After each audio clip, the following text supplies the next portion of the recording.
During the last 2.5 days, you've taken significant decisions. You've discussed relevant issues. We now have 4 new members. Some of you have decided to cut a deal on the GPA. You've also taken decisions of specific importance to LDCs, which comprise a large part of our membership. Let me highlight here the one related to the streamlining of accession process for LDCs, which we now, of course, have to operationalize. I see this Ministerial Conference as significant in 3 main ways. Firstly, it has produced some positive decisions. The accessions of Russia, Montenegro, and Samoa in particular, but also the government procurement agreement and the 7 decisions we have just adopted. Secondly, we have sent a strong collective message that the WTO is more than ever important to the world. And thirdly, we have seen constructive dialogue among ministers, which has improved the WTO's atmosphere and outlook. It is essential that we do not let this improved political mood dissipate. Parties have before them the proposed decision that has been circulated along with various attachments, and I take it that the decision can be adopted. It is.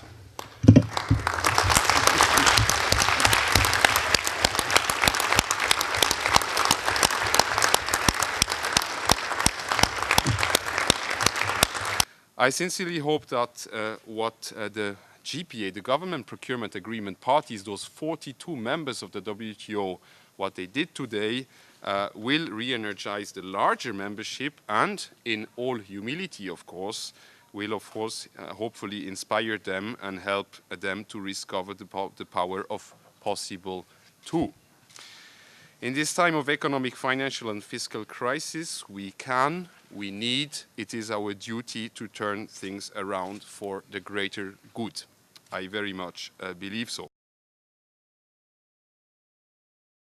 The package you've just governed, Mr. Chairman, is the result of hard technical work led by modernizing political leadership.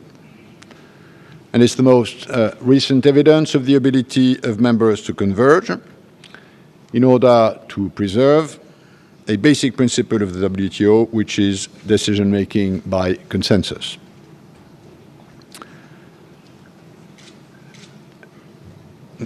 Elvira Nabiulina has already said, and I must repeat, that the accession of Russia to the WTO is a win-win deal.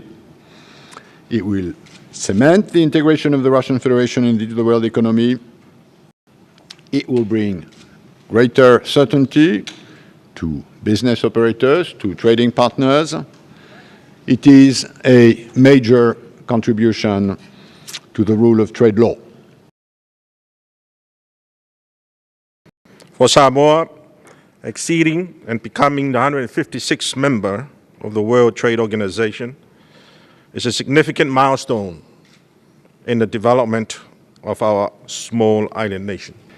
In your accession process, we've learned many lessons. We've learned that technical assistance and capacity building is crucial to empower countries like Samoa to be in a position to negotiate trade rules. We've learned that there are specificities to small, vulnerable island states that must be taken into account when negotiating trade rules.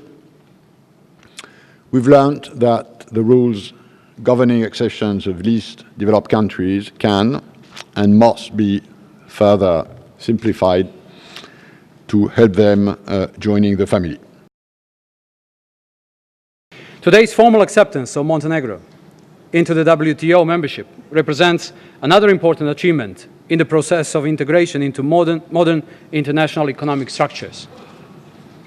It is the confirmation of the quality of approach and credibility of the efforts invested, as well as the results of the reforms government pursued in the past 6 years. Through our commitment and endeavors, we proved to be open and ready to operate according to the principles of the developed world, and that we belong to the most eminent global free trade family.